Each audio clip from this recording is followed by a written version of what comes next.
Streaming killed the cinematic industry. Why don't they make them like they used to?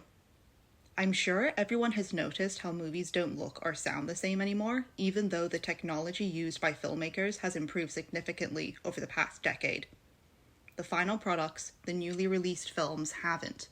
One could argue they've actually gotten worse. As someone who used to work in the film industry as an on-set supervisor for costumes, I do have a little insider perspective. However, I'm still questioning how and why streaming services, focusing on the pioneer Netflix, have altered the industry as a whole. I believe the drastic change in cinematography is simply one of many adjustments Hollywood has made to compete in the new market of online streaming. Now, new studios from big tech are in fact buying the established century-old, once untouchable, studios.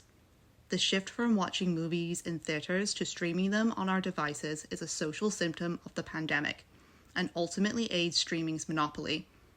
All these events, leading to the historic overlapping writers and actor strikes in 2023, have shaken the movie industry's work culture as a whole. Crew on and off set can feel the traditional and modern tectonic plates colliding.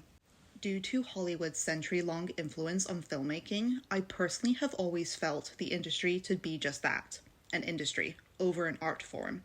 Everyone is an artist until rent is due. The film and television industries seem likely to share the same fate as the auto industry in the USA's Rust Belt, or the UK's steel industry in Sheffield, once known globally as Steel City.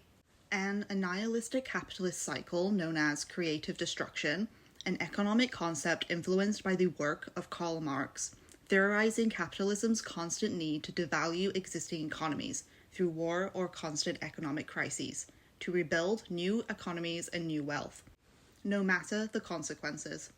What is cinema? What was cinema? To understand what we lost and what changes have occurred within the industry, let's look into the analytical essays of the one and only André Bazin. Starting with the ontology of the photographic image, Bazin takes us through our history of painting, torn between creative expression and perfecting, quote, our obsession with realism, unquote. Photography and cinema achieve a realistic satisfaction that the medium of painting could never achieve. Even though Bazin believed the art of painting could still persist as superior to photography and the plastic arts, he notes the psychological itch photography scratches. Quote, in completely satisfying our appetite for illusion by mechanical reproduction in the making of which man plays no part.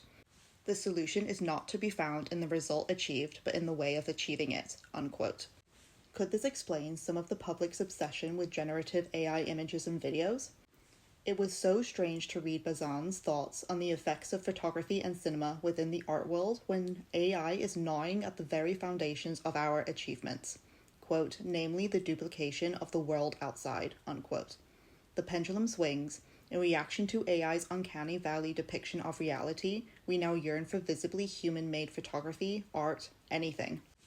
Lastly, Bazin's essay, The Myth of Total Cinema, describes cinema as an art and an idea, and, quote, owes virtually nothing to the scientific spirit, unquote. Therefore, the scientific discoveries which led to the inventions of the technology needed to create cinema are, quote, second in importance to the preconceived ideas of the inventors, unquote.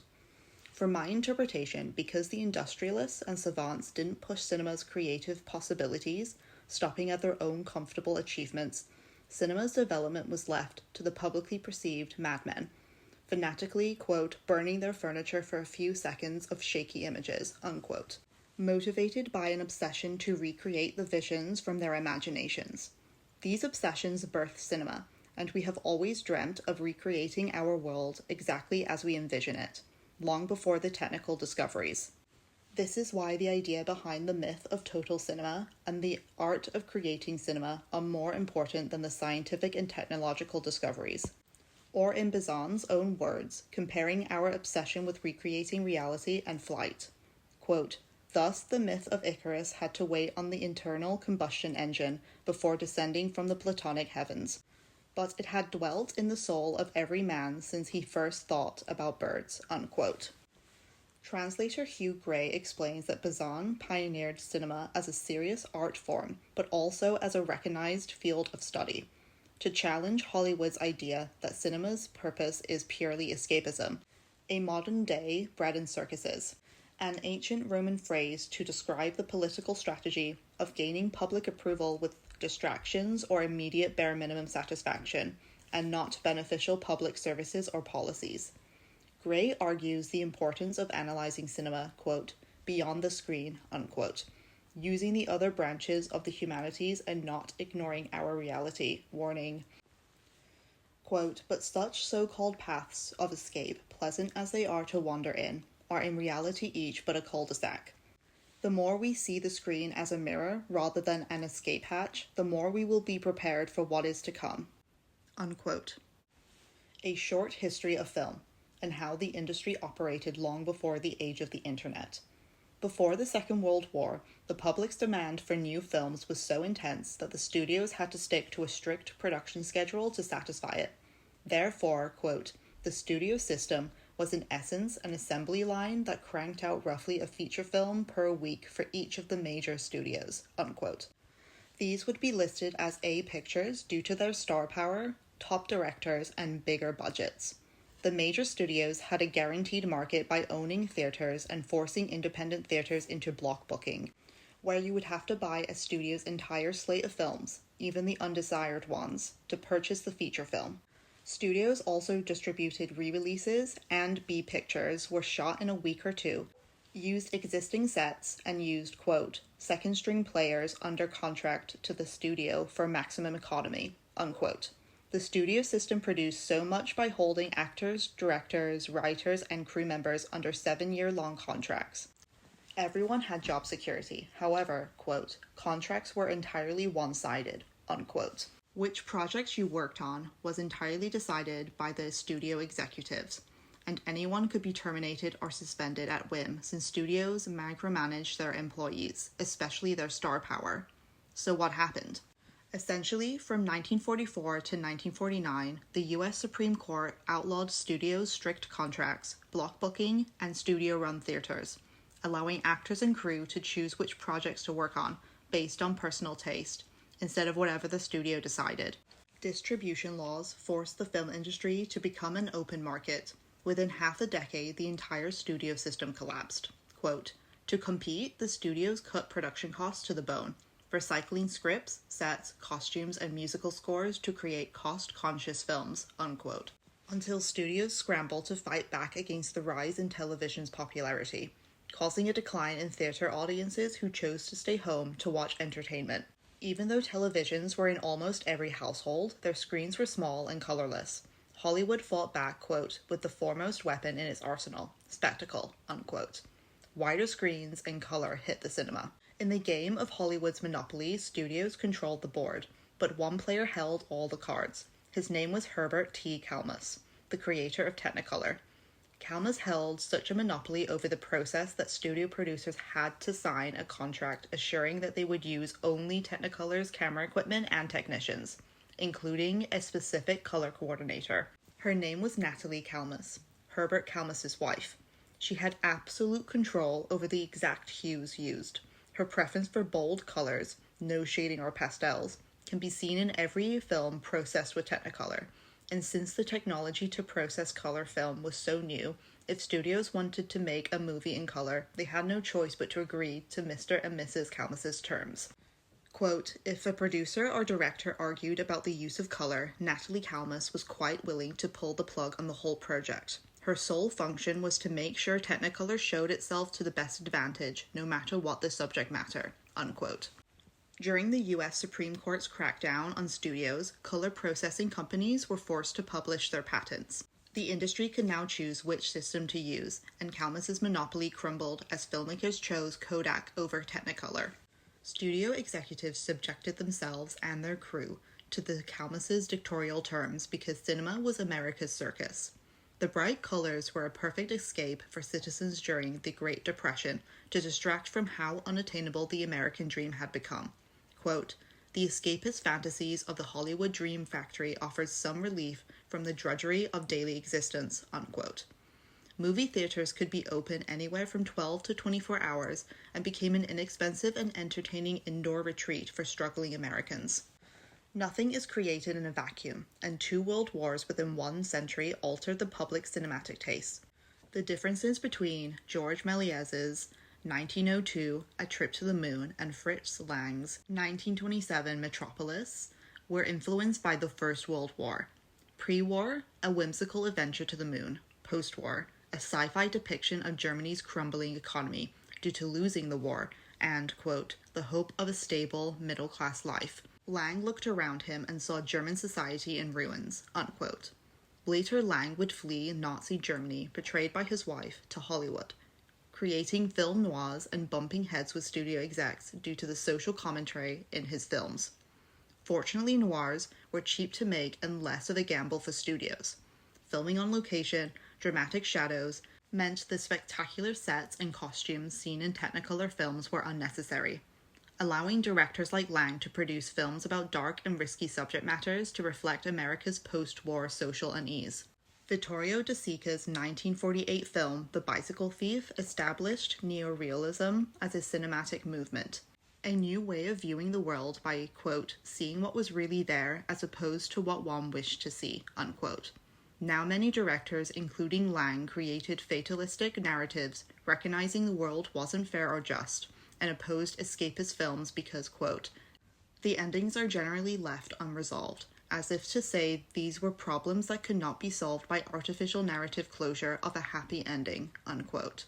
These problem films and hundreds of talented actors, directors, and writers were targeted by the HUAC, short for the House Un-American Activities Committee. Cinema became highly censored in the name of anti-communist, pro-American propaganda. Quote, the results were disastrous for film as an art form, unquote. The only time a movie moves is when the shutter keeps you from seeing the change of picture.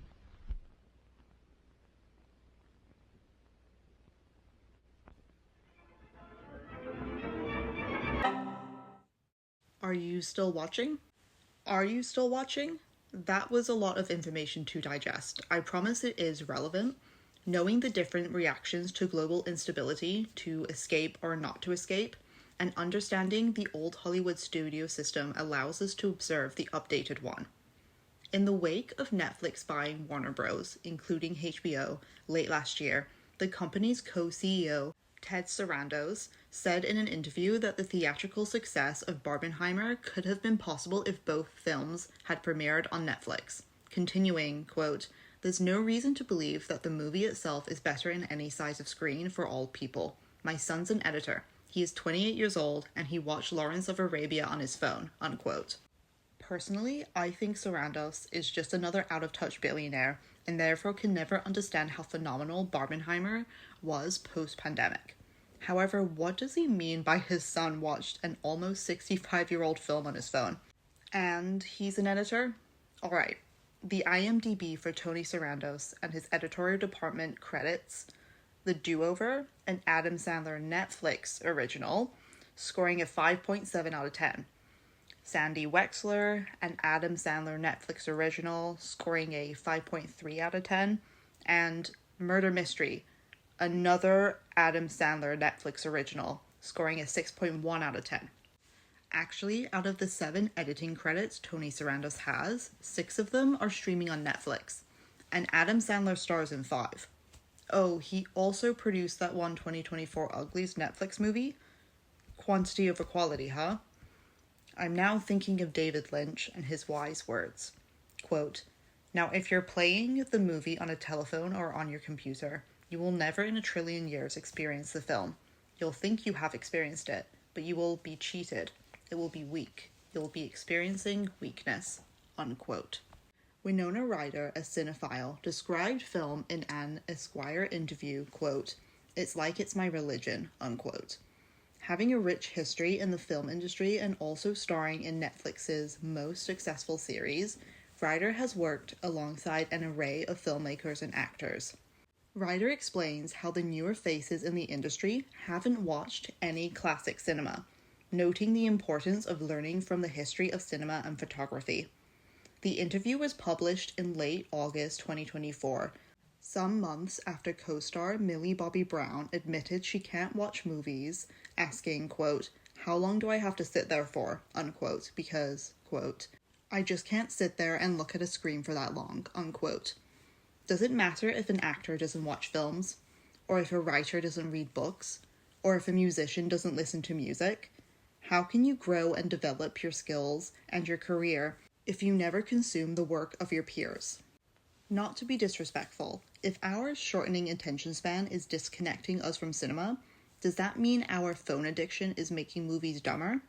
The video essay by Amelia McCluskey discusses how films are now functioning as white noise for people scrolling on their phones and specifically points out how Netflix and all streaming services benefit from passive viewing habits. This results in dumbed down, weak content to prevent strong emotional reactions from viewers, influencing longer streaming time. Essentially, quote, "Streaming services don't want you to have a powerful encounter with art. They want you to use their platform for as long as possible," unquote. Referencing a research paper, Local Production for Global Streamers, How Netflix Shapes European Production Cultures, anonymous crew members reveal Netflix's specific notes. Notes are what changes executives want department heads and crew to implement during the filming process. After brushing up on Hollywood's history, these notes stuck out to me. 1. Lack of risk-taking and pressure for products to be politically correct, mostly accommodating to American sensitivities over the local European audience, seen in the locality and transnational notes. 2. Pilot notes. Netflix allegedly uses data to pinpoint the exact minute viewers will stop watching the pilot episode. Relentless notes directed towards the pilot episode's first 15 minutes, resulting in data-driven openings rather than creative ones. 3. Second screen notes, but more importantly, Netflix is purposely creating second screen series, shows made to be passively watched. One interviewee stated, quote, "Netflix basically said what you need to know about your audience here is that they will watch the show perhaps on their mobile phone or on a second or third screen while doing something else and talking to their friends. So you need to both show and tell. You need to say much more than you would normally say. You need your audience to understand what's going on, even if they're not looking at the screen," unquote. All this got me thinking, what else has Netflix affected? I read many articles about Hollywood and the film industry while researching for this essay. Nicole Laporte's "The Death of Hollywood's Middle Class" stood out, especially after brushing up on the old studio system. I believe, like Mrs. Bates, the old studio system is long dead. But Norman isn't, and I think the system just got an update. Laporte's article was published before the pandemic and the overlapping actors and writer strikes. Coincidentally, the strikes were to combat streaming services' negative effects on pay and concerns over AI. Number 1. Some 7-year contracts. Netflix, Amazon, and Apple are able, quote, "to pay whatever it takes to build up their talent roster," unquote. The traditional studios are, quote, "absolutely terrified right now and have been very aggressive about putting people under deals," unquote.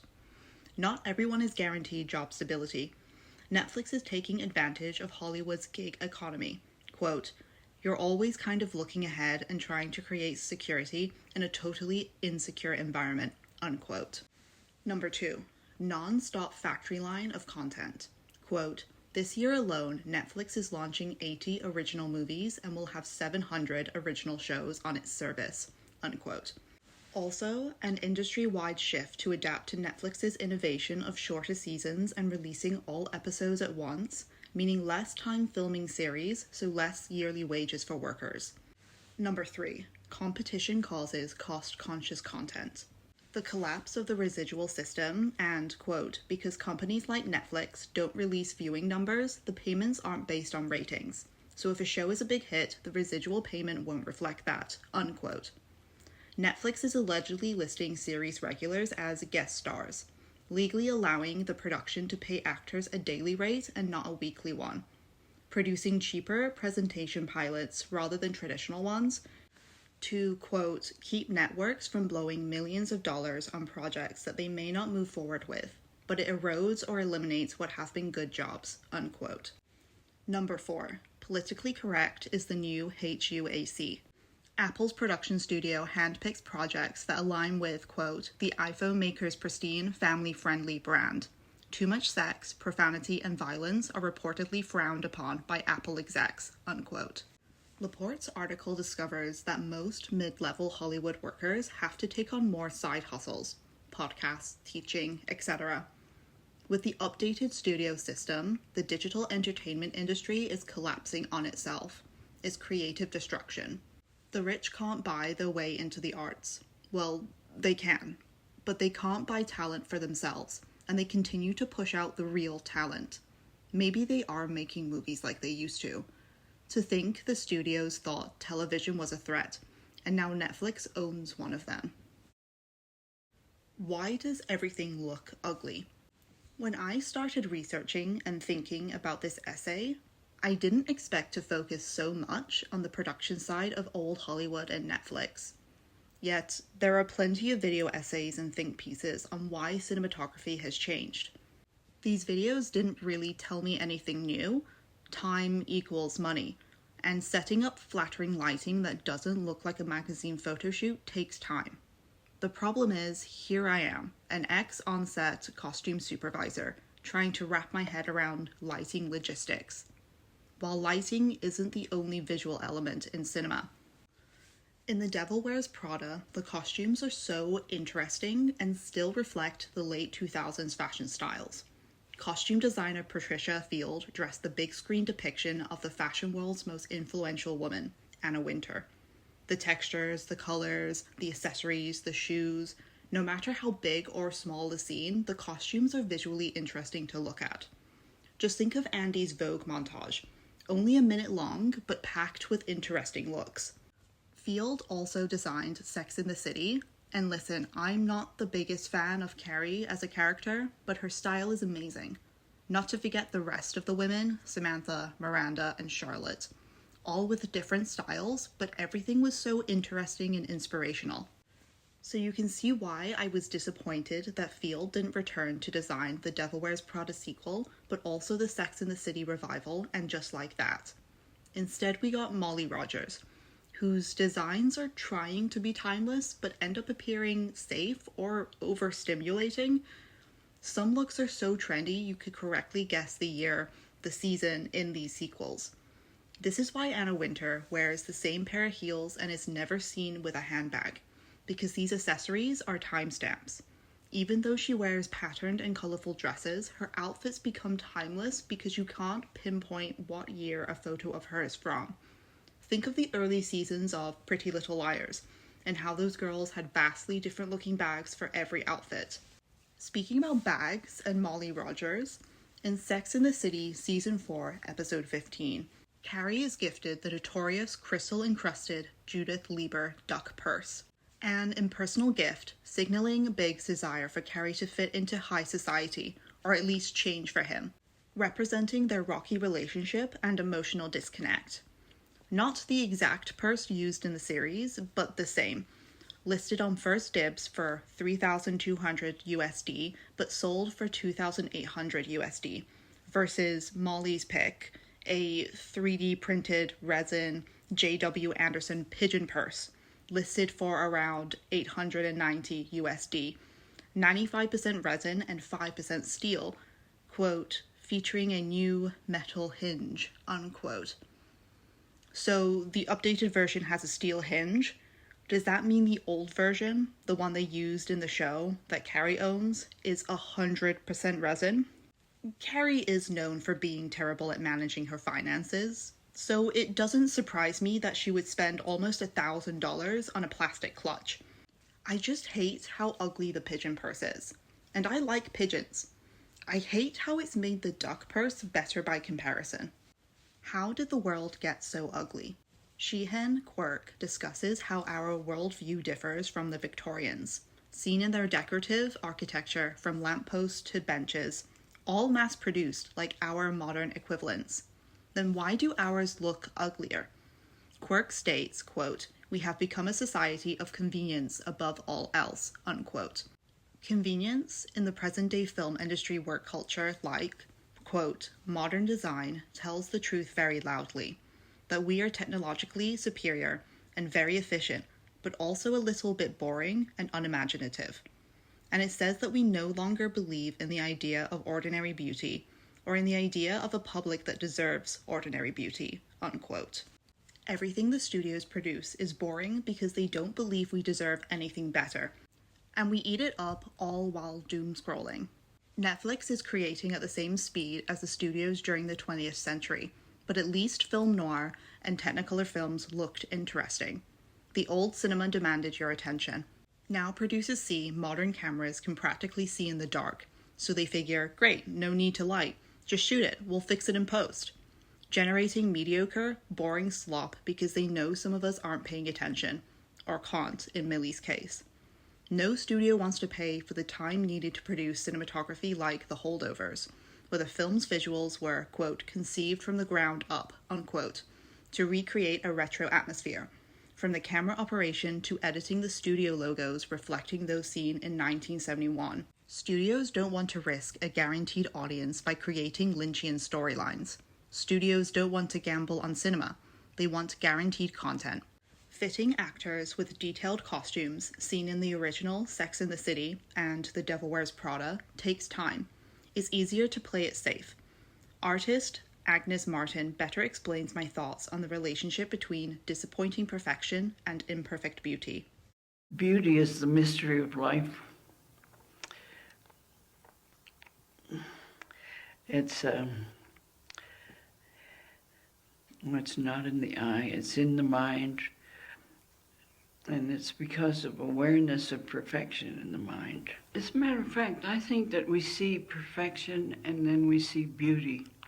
You know, that they're different. Like I look down a valley and I think, it's just perfect.